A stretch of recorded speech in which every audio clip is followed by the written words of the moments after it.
రామ్ గారు నిర్వహిస్తున్న happy money visualisation 2.0 లో మీరు జాయిన్ అవ్వాలనుకుంటున్నారా? కింద నంబర్లని సంప్రదించండి.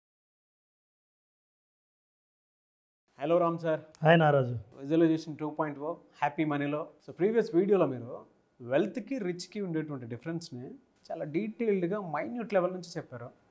Very good subject. అండ్ మనిషి సంపాదించుకున్న దాన్ని కూడా నిలబెట్టుకోవటం అనేది చాలా కష్టంతో కూడుకున్న పని. అది ఎలా నిలబెట్టుకోవాలో అనుకునేటువంటి వాళ్ళకి మాత్రం ద బెస్ట్ వీడియో అని చెప్తాను నేను. Thank you. సో ఈ వీడియోలో ఏం చెప్తున్నారు నారాజు? మనం మనీ అనేసరికి మనిషి రకరకాలుగా ఆలోచిస్తుంటాడు. ఏ ఇద్దరూ ఒకేలాగా ఆలోచించరు. అసలు మనీ మైండ్స్ ఏంటో ఇవాళ తెలుసుకుందాం. షూర్. ప్రపంచ దేశాలన్నింటిలోనూ జపాన్ చాలా డిసిప్లిన్ దేశం. వాళ్ళు నమ్మే ఫిలాసఫీ ఏంటంటే spend well, save well, live well.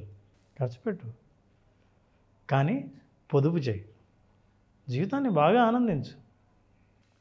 జనరల్గా చాలామంది సేవింగ్ చేస్తున్నారంటే వీడు బతకడం లేదని, వీడు బాగా బతుకుతున్నాడంటే వీడి దగ్గర ఏం డబ్బులు అయిపోగొడుతున్నాడని, బాగా సంపాదిస్తున్నాడంటే వీడు ఖర్చే పెట్టట్లేదని, ఇట్లాంటి ఒపీనియన్స్ జనరల్గా క్యారీ చేస్తారు. అందుకనే హోలిస్టిక్గా జపానీస్ ఏం నమ్ముతారంటే వాళ్ళు ఏం చేసినా సరే spend well, save well, live well, ఈ మూడిటి ఫిలాసఫీలు బేస్ చేసుకొని జపాన్లో స్టడీ చేశారు. మొత్తం ఓన్లీ జపాన్ కాదు, జపానీస్ వాళ్ళు ప్రపంచవ్యాప్తంగా డబ్బుల గురించి స్టడీ చేశారు. అసలు మనీ మైండ్స్ ఎట్లా ఉంటాయి, మైండ్లో ఎలా ఆలోచిస్తారు మనీ గురించి, ఆ ఆలోచన కారణాలు ఏంటి, అట్లా ఆలోచన చేసినప్పుడు వాళ్ళు what they felt is that 3 types of money minds ఉన్నాయి. వీటిని మైండ్ సెట్స్ అంటాం. మైండ్ సెట్ ఏర్పడడానికి 3 రకాలైన మైండ్ సెట్ ఏర్పడడానికి కారణాలు ఏంటి, అసలు ఆ మైండ్ సెట్ లక్షణాలు ఏంటి, ఈ మైండ్ సెట్ ఏర్పడింది కాబట్టి దీనివల్ల మనం నిజంగా డబ్బులు మన జీవితంలో నిలబడకుండా ఉన్నాయా, సంపాదన లేకుండా ఉన్నామా, ఉన్న డబ్బును మనం నిజంగా పెంచుకోలేకపోతున్నామా అనే విషయాల్ని, వీటన్నింటినీ మనం తెలుసుకోవాలంటే జపనీస్ వాళ్ళు నమ్మిన ఈ 3 రకాల మైండ్ సెట్స్ ఏంటో తెలుసుకోవాలి. మొట్టమొదటి మైండ్ సెట్ నారాజు కంట్రోల్ టైప్. వీళ్ళు కంట్రోల్ చేయాలనుకుంటారు. ఏం కంట్రోల్ చేయాలనుకుంటారు? యాక్చువల్గా మనీ అంటూనే వీళ్ళకి లైఫ్లో కొన్ని అనుభవాలు ఉంటాయి చిన్నప్పటి నుంచి. ఈ అనుభవాల వల్ల ఏంటంటే మనీ అంటూనే ఆ అనుభవము ఎమోషన్గా మారి ఎమోషనల్గా మారిపోతారు. చూడండి, ఎంతమందికి అనుభవం లేదు. మనం మామూలుగా ఉంటా, ఏం సుబ్రావు బాగున్నా, మీరు బాగున్నా, చాలా రోజులు అయింది సార్, మీ దగ్గర ఏమన్నా ల్యాక్ అప్పు ఉంటే అడుగుదామని వచ్చాను. ఫేస్ మారిపోయింది. అడుగుతూనే వెంటనే ఇన్నాళ్ళు సుబ్రావు మీద ఉన్న అభిప్రాయం మారిపోయింది. నీ రియాక్షన్ చూస్తూనే సుబ్రావుకు నీ మీద ఉన్న అభిప్రాయం పోయింది. మనకు లైఫ్లో ఉన్న అనుభవాలు మన అప్రోచ్ని, మన మైండ్ సెట్ని, పీపుల్ని ఎట్లా ఆలోచిస్తాయి అన్నది. ఈ కంట్రోల్ టైప్ ఎలా తయారయ్యారు, what do they believe, what is control for them అంటే చిన్నప్పటి నుంచి వాళ్ళు పొందాలనుకున్నవన్నీ డబ్బు వల్లే నేను పొందలేకపోయాను అన్న నమ్మకాలు ఏర్పాటు చేసుకుంటారు. మా ఇంట్లో డబ్బు లేదు, అరే నేను సైకిల్ కొందాం అనుకున్నా, సైకిల్ కొనిచ్చేవాళ్ళు లేరు. మా ఇంట్లో బొమ్మలు కొనుక్కున్నాం అనుకున్నా, ఎప్పుడు పక్కింట్లో కీ ఇచ్చే బొమ్మలు ఉండేవి, నేనైతే దూరం నుంచి చూడాల్సి వచ్చేది. మా ఇంట్లో డబ్బులే లేవు. నా ఎమోషన్ ఏంటంటే డబ్బులు అన్నది ఎప్పుడైనా సరే డబ్బులు వస్తే దాన్ని వదలకూడదు. మా ఇంట్లో డబ్బులు లేకే నేను ఏమీ అనుభవించలేకపోయినా, ఇంకా నా ఫ్యూచర్ అలా ఉండకూడదు అని వాళ్ళకున్న ఎమోషన్స్తో నాకు డబ్బులు లేవన్న ఫీలింగ్ రాకుండా ఉండడం కోసం దే డూ డిఫరెంట్ థింగ్స్. ఎట్లా చేస్తారు? By controlling their environment. వాళ్ళ చుట్టూ ఉన్న వాతావరణాన్ని కంట్రోల్ చేస్తూ they hope they can control their feelings. అంటే నా దగ్గర డబ్బు లేదు, లేకుంటే మనుషులు ఎవరు రారు, ఫ్రెండ్స్ ఎవరు రారు అన్న నా ఎమోషన్ నన్ను బాధపెడుతుంది. కాబట్టి ఫ్రెండ్స్ అందరు వస్తున్నారు అనడానికి ఈ కంట్రోల్ టైప్ ఏం చేస్తారంటే విపరీతంగా ఖర్చు పెడతారు, లేదా అస్సలు ఖర్చు పెట్టరు. వాళ్ళ ఎమోషన్స్ దేంతో అయితే ఎలా అయితే ఏర్పడ్డాయో చిన్నప్పటి నుంచి, డబ్బు అంటూనే నాకు కలిగే ఫీలింగ్ ఎట్లా ఉందో ఆ ఫీలింగ్ నుంచి నేను దూరం అవ్వడానికి, ముఖ్యంగా నెగిటివ్ ఫీలింగ్ నుంచి దూరం అవ్వడానికి వాళ్ళు డబ్బుని సాధనంగా వాడుకొని వాళ్ళు ఖర్చు పెడతారు. నేనేమి మీరు అనుకుంటున్నట్టు పూర్ కాదు, నా దగ్గర డబ్బులు ఉన్నాయి అని they control the environment. Friends నా దగ్గరికి రావాలి, బంధువులందరినీ మనం మెచ్చుకోవాలి, ఈ సొసైటీలో ఉంటే మనకు గౌరవం ఇవ్వాలంటే మనం బాగుండాలని they try to control their feelings and emotions so that they use money. ఈ కంట్రోలింగ్ టైప్ వాళ్ళు పెట్టే ఖర్చు వాళ్ళ ఎమోషన్స్ని సాటిస్ఫై చేయడం కోసమే ఖర్చు పెడతారు అని అన్నారు. అది first type, they are controlling type according to Japanese. Second is indifferent type. వీళ్ళకు డబ్బులు అవసరం లేదు నారాజు.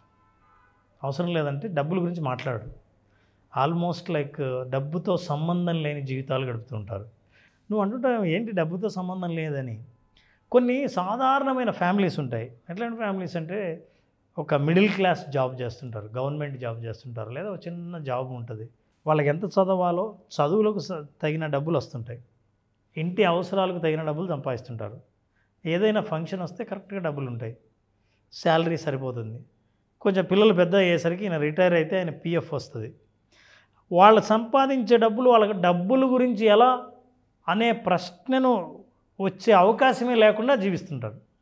చాలా సాధారణంగా వాళ్ళు ఇండిఫరెంట్ టైప్. అంటే డబ్బుల గురించి ఎక్కువగా ఎమోషనల్ ఫీల్ అవ్వరు.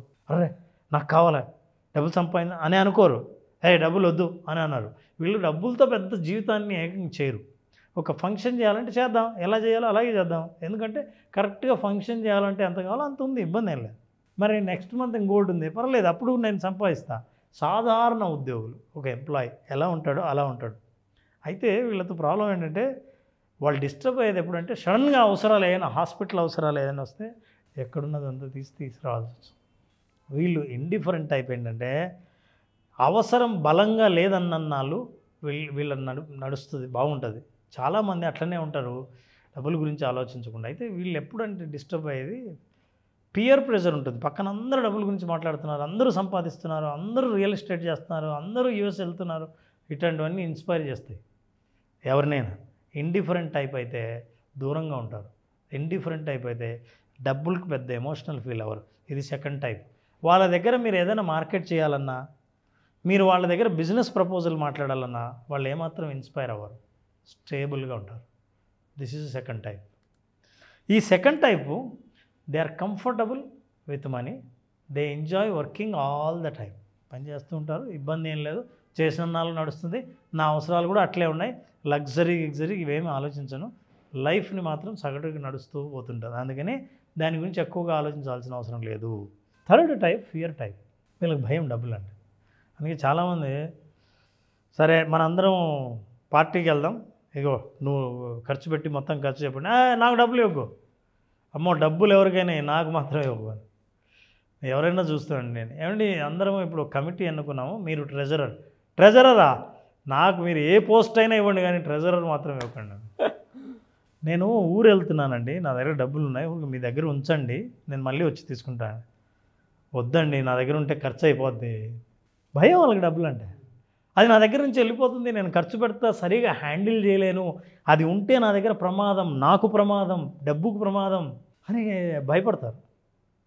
ఇంత డబ్బులు ఆ ఇంట్లో పెట్టుకున్నావా, బట్టలు ఉన్నట్లే డబ్బులు ఉన్నాయి అనుకోవచ్చు కదా, కానీ భయం, ఇంత డబ్బులు ఇంట్లో ఉన్నాయి. డబ్బులన్నా, డబ్బుకు సంబంధించిన రెస్పాన్సిబిలిటీ అన్నా, డబ్బులకు సంబంధించిన డిస్కషన్ అన్నా చాలా భయం. వీళ్ళందరూ they believe if they are close to the money they lose the money. అది అందుకని మనీకి దూరంగా ఉండడమే మంచిది. అయితే వీళ్ళకి కూడా కోరిక ఉంటుంది డబ్బులు సంపాదించాలని. సో మైండ్ సెట్స్ ఏర్పడిన వాళ్ళలో మనుషులు అంటే సంబంధాలు ఎన్ని రకాలుగా ఉంటాయి అని ఆలోచిస్తే జపనీస్ వాళ్ళు కనిపెట్టిన ఈ 3 టైప్ ఏదైతే ఉందో, కంట్రోల్ చేసేవాళ్ళు ఇండిఫరెంట్ ఫియర్ టైప్. ఎప్పుడూ ఆ డబ్బు నా దగ్గరే ఉండాలని అనుకున్నవాళ్ళు, డబ్బుతోనే సంబంధం లేని వాళ్ళు, డబ్బు అంటే భయపడేవాళ్ళు, 3 రకాలు ఉన్నారు. ఒక్కొక్కరి నమ్మకాలు ఎలా ఏర్పడ్డాయో, ఈ నమ్మకాల వల్ల వాళ్ళ జీవితంలో ఆర్థికపరమైన జీవితం ఎట్లా ఉంటుందో, దాని ప్రభావం ఎట్లా ఉంటుందో డీటెయిల్డ్గా మాట్లాడారు. అయితే నారాజు మన ప్రోగ్రాంలో అసలు ఫియర్ టైప్ ఎన్ని రకాలు ఉన్నారు, అసలు మీది ఏ టైపు తెలుసుకోవాలనుకుంటే ప్రోగ్రామ్ అటెండ్. ఈ టైపు నుంచి బయటపడడం ఎలా, ఆ సొల్యూషన్ మీరు 5 డే ప్రోగ్రాంలో వినాలి. Sure sir. సో విజువలైజేషన్ ఏం చెప్తుందంటే, how do you accept your self. మీరు ఏదైనా కానీ మీరు యాక్సెప్ట్ చేసినప్పుడు, అవును నేను ఇలా ఉంటాను అన్నప్పుడు వేరు, నేను ఇలా ఉండకూడదే, అలా ఉండాల్సిందే అని అనుకున్నప్పుడు ఉన్న భయం వేరు. So visualisation will help people to accept themselves as it is. అందులో ఇందాక చెప్పిన మనీ ఫియర్ ఉంటుంది చూసారా, ఏదైనా చేస్తాను కానీ అది నాకు కూడా ఉంది సార్. ఇది మనకు చెడ్డ పేరు తెస్తుందన్న భయం కూడా ఉంటుంది. నాకు అదే ఎక్కువ ఉంటుంది. ఈవెన్ నాకు చిన్నప్పటి నుంచి అదే అలవాటు. దగ్గర పెట్టుకున్నాను. ఈ రోజుకి మీరు ఎప్పుడన్నా అబ్జర్వ్ చేస్తే కనీసం ఒక పర్స్ కానీ, బయటకు వెళ్ళినప్పుడు ఇది కానీ ఎప్పుడు కనిపించుండదు మీకు. నీకు అదృష్టం నారాజు, నీ కోసం ఖర్చు పెట్టేవాళ్ళు నీ చుట్టూ ఉంటారు, అందుకని నువ్వు ఖర్చు పెట్టే. అలాంటి వాళ్ళు ఎక్కువ తయారవ్వాలని కోరుకుంటాను సార్, ఇంకా రావాలని. I strongly wish.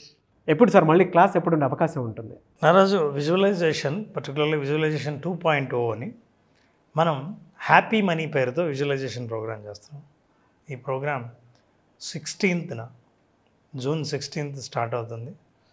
దీంట్లో ప్రత్యేకంగా అసలు చాలా కొత్త విషయాలు, లైఫ్ను హోలిస్టిక్గా జీవితాన్ని ఆనందమయం ఎట్లా మార్చుకోవాలి, విజువలైజేషన్ దానికి ఎట్లా తోడ్పడుతుంది, మీరు సాధించాలనుకున్నవి ఏవైనా జీవితంలో ఎలా సాధించాలి, తక్కువ సమయంలో కానీ లాంగ్ టర్మ్ గోల్స్ కానీ వాటిని సాధించడానికి కావాల్సిన ఫ్రేమ్వర్క్ ఏంటో తెలుసుకోవాలనుకుంటే 16th జరిగే June 16th visualization 2.0 happy money program attend అవుతే వాళ్ళు సాధించాలనుకున్నవి, పొందాలనుకున్నవన్నీ జీవితంలో పొందే మార్గాలన్నీ తెలుసుకోవచ్చు. రియలీ ఫెంటాస్టిక్ అండి. సో జూన్ 16th జరగబోయేటువంటి విజువలైజేషన్ 2.0 హ్యాపీ మనీలో మీరు కనుక హ్యాపీగా ఎన్రోల్ చేసుకోవాలి అనుకుంటే స్క్రీన్ మీద మీ కాంటాక్ట్ నెంబర్ కనిపిస్తుంది, దాన్ని మీరు కాల్ ఆర్ మెసేజ్ వాట్సాప్ చేసి వెంటనే ఎన్రోల్ చేసుకోండి. వాళ్ళ తెలుగు రాష్ట్రాల్లో విజువలైజేషన్ అనేటువంటి కాన్సెప్ట్ ఒక సంచలనం అని చెప్పాలి. అట్ ద సేమ్ టైం నేను రామ్ గారు చేసినటువంటి ఆ జర్నీలో ఉషా గారు కూడా ఉన్నారు కాబట్టి ఉమెన్ విజువలైజేషన్ కూడా స్టార్ట్ చేసి ముందుకు వెళ్తూ ఉన్నారు.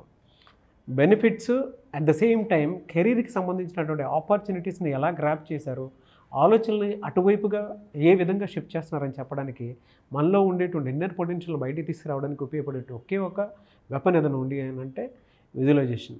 సో ఈ ప్రోగ్రామ్కి మీరు జూన్ 16th నుంచి జరిగేటువంటి ప్రోగ్రామ్ మీరు ఎన్రోల్ చేసుకోవాలి అనుకుంటే వెంటనే ఎన్రోల్ చేసుకోండి. సెలబ్రిటీస్ సైతం at the same time Chandrababu Naidu గారు లాంటి పెద్ద పెద్ద పొలిటీషియన్స్, విజనరీ లీడర్స్ అని చెప్తూ ఉంటాము, అటువంటి వాళ్ళే చెప్తూ ఉన్నారు. మరి ఏదైనా విజువలైజ్ చేస్తే జరుగుతుందని చెప్పడానికి ద బెస్ట్ ఎగ్జాంపుల్. సో 2.0 కొత్త సిరీస్. అంతకుముందు జాయిన్ అయినటువంటి వాళ్ళు, కొత్తగా మళ్ళీ జాయిన్ అవ్వాలి అనుకున్నటువంటి వాళ్ళు ఎవరన్నా సరే స్క్రీన్ మీద కనిపిస్తున్న నెంబర్ సంప్రదించండి. ఈ వీడియో లైక్ చేయండి, షేర్ మాత్రం తప్పకుండా చేయండి. ఇలాంటి మరిన్ని వీడియోస్ కోసం మా ఛానల్ ఫాలో అవ్వండి. Thank you so much Ram గారు. Thank you Naraju.